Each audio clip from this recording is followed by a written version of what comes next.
Bonjour à tous, donc dans cette deuxième vidéo sur les collections en Java, après avoir vu les listes, on va maintenant voir les ensembles.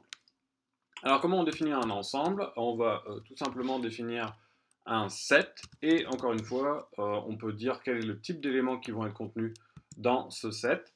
Donc ici, on va faire l'hypothèse que quelqu'un est en train d'essayer de collecter des courriels apparaissant dans une page web. Donc la classe classique pour implémenter un set s'appelle hset de string ici. Et pour ajouter un élément dedans, on va tout simplement écrire courriel.add et une valeur ici.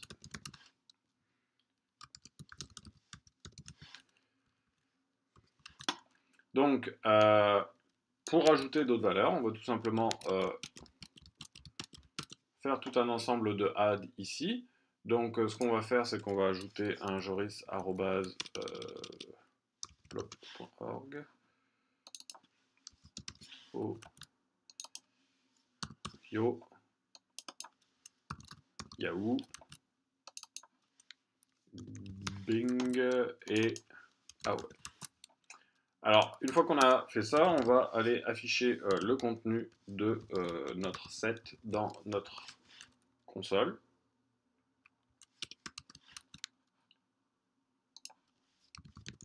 Pour regarder quelles sont les valeurs qui sont dedans. Donc on appuie sur play et on va se retrouver à voir joris@degay.org, joris@plop, etc. Alors première chose qu'on remarque, c'est que l'ordre n'a pas été conservé, c'est-à-dire que j'ai rajouté joris@degay.org, il est là, mais plop c'était pas la deuxième valeur et AOL se retrouve en dernier. Donc la première chose qu'il faut savoir, c'est qu'un set, c'est une collection dans laquelle l'ordre n'a pas de sens. C'est vraiment un ensemble, il faut voir ça comme un sac. Les éléments sont dedans, mais ils n'ont pas d'ordre prédéterminé, contrairement aux listes qu'on a vues dans la vidéo précédente, qui, elles, correspondent à des séquences ordonnées. L'autre élément qui est intéressant de connaître sur un set, c'est que on ne peut pas avoir de doublons. Alors pour regarder ça, imaginons qu'on essaye d'ajouter 4 fois yahoo joris@yahoo.org et qu'on exécute. On va voir que joris@yahoo.org n'apparaît qu'une seule fois. Donc un set, ce que ça fait, c'est que si vous lui passez plusieurs fois la même valeur, peu importe le nombre de fois que vous rajoutez, il va juste le considérer une seule fois. Donc les grandes différences entre un set et une liste sont ces deux-là. L'ordre n'a pas de sens et on ne peut pas faire de double. Alors maintenant, on va quand même regarder comment ça se parcourt un set. Donc au niveau des courriels, on peut également avoir des méthodes comme contain qui vous dit s'il contient un objet, clear qui va le vider au complet, et vous pouvez également faire un remove. Donc par exemple, on pourrait dire qu'on veut supprimer joris@yahoo.org.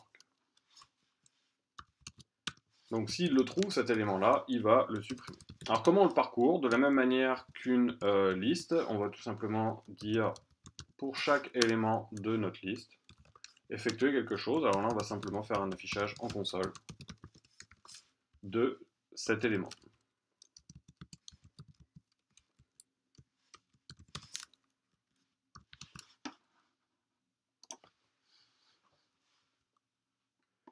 Donc on voit ici nos éléments et on voit que joris@yahoo.org n'existe pas. Donc on l'a ajouté 4 fois. À ce stade-là, il n'existe qu'une fois. Et quand on l'a supprimé, ça a juste supprimé la seule et unique occurrence. Donc, une fois qu'on a compris le mécanisme des sets, on va se poser la question, qu'est-ce qui se passerait si on faisait un set, non pas sur une classe qui est fournie par Java, mais sur une classe que moi-même je vais définir.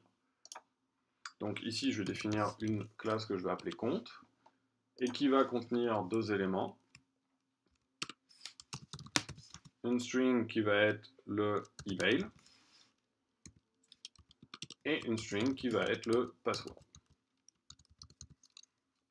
Alors, pour faciliter la création de ces objets-là, je vais venir ici et je vais générer un constructeur qui va prendre les deux champs.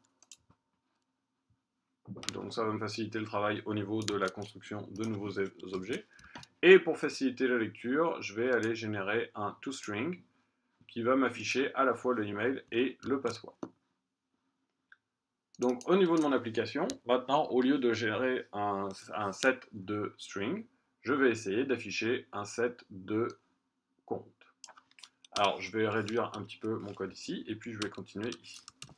Donc maintenant, je veux un set de comptes, et je vais l'initialiser ici. Et ce que je vais rajouter dedans, ça va être des comptes. Donc je vais faire un point add new compte en lui passant un login et un password. Donc mettons par exemple ici Joris password. Je vais en ajouter un deuxième. Mettons Joris 2 et password 2. Ah, mettons qu'il a le même mot de passe. Donc une fois que j'ai fait ça, ce que je vais faire, c'est que je vais demander au système de m'afficher les comptes. Soleil.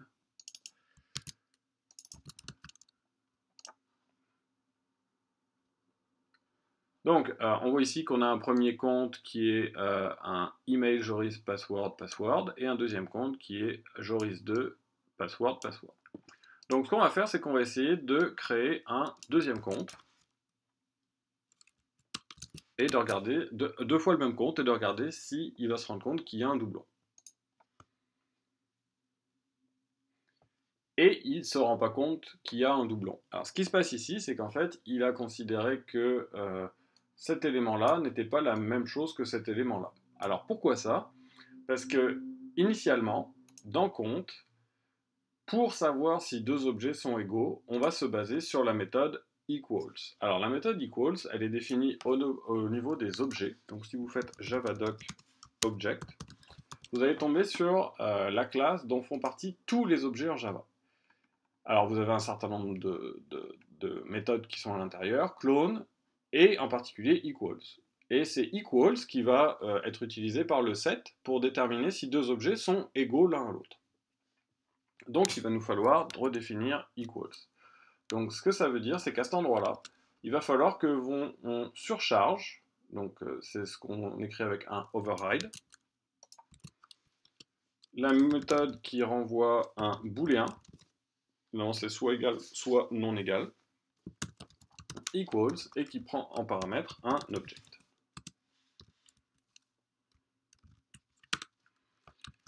Alors, par définition, equals prend un object, donc d'abord pour pouvoir l'interpréter comme un compte, il va falloir caster notre object en compte. Et ensuite, on va dire que les deux objets sont égaux. Mettons que on demande à ce que le email de C soit égal à notre email. Alors, on va écrire this.email pour clarifier un peu.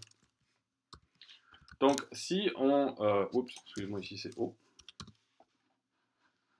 Donc, ce qu'on est en train de dire, c'est que pour cette nouvelle classe qu'on vient de définir, compte, l'égalité entre deux objets, donc mettons qu'un objet, on écrit .equals l'autre objet, c'est le fait que cet objet puisse être vu comme un compte et que l'email soit le même que le mien.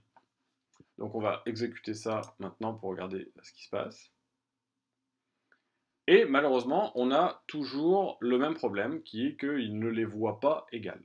Alors, c'est dû à un autre élément qui est une optimisation qui s'appelle la méthode hashcode. Alors si vous arrivez ici, hashcode en fait c'est une méthode où on vous demande, alors encore une fois c'est une méthode qu'il va falloir override, de donner une valeur entière pour l'objet. Alors ici, nous pour que ça fonctionne, on va retourner le this.email.hashcode. Et on exécute. Et on se rend compte que maintenant, il se rend bien compte que les deux premiers comptes étaient égaux.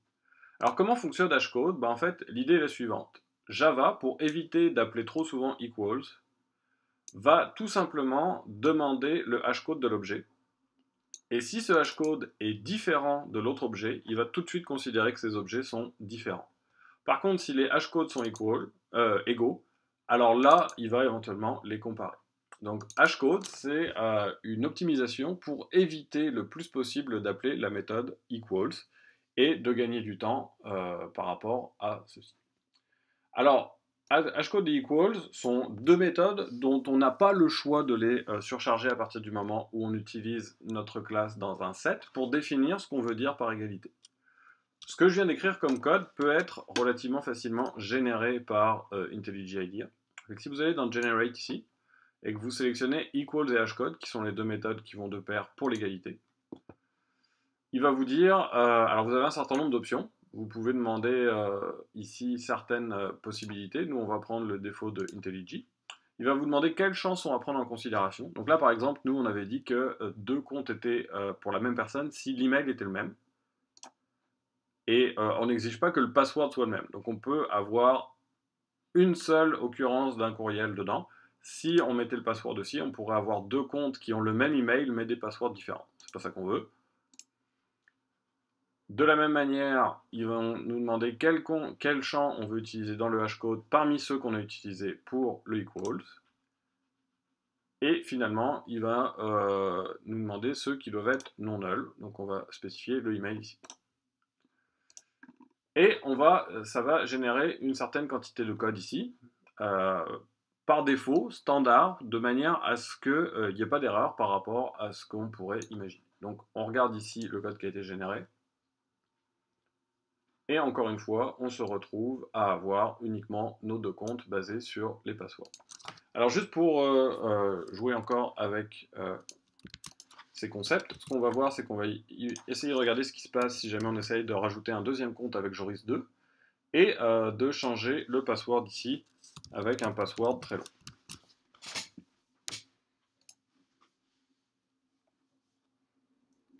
Donc, si on regarde ce qui se passe dans l'exécution, le premier ajout de compte avec l'email Joris va créer un réel ajout, celui-ci avec password. Au deuxième cas, on va se rendre compte en fait que Joris est déjà présent et donc l'objet est tout simplement pas ajouté.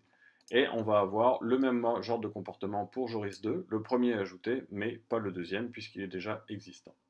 Donc dans cette vidéo, on a vu comment fonctionne un set, c'est-à-dire une collection qui n'a pas d'ordre, qui ne respecte pas l'ordre d'ajout qui a été donné au moment de la création, mais par contre qui fait respecter un contrat sur l'absence de doublons au sens de l'égalité sur les objets. Alors pour tous les types primitifs, l'égalité est déjà fournie.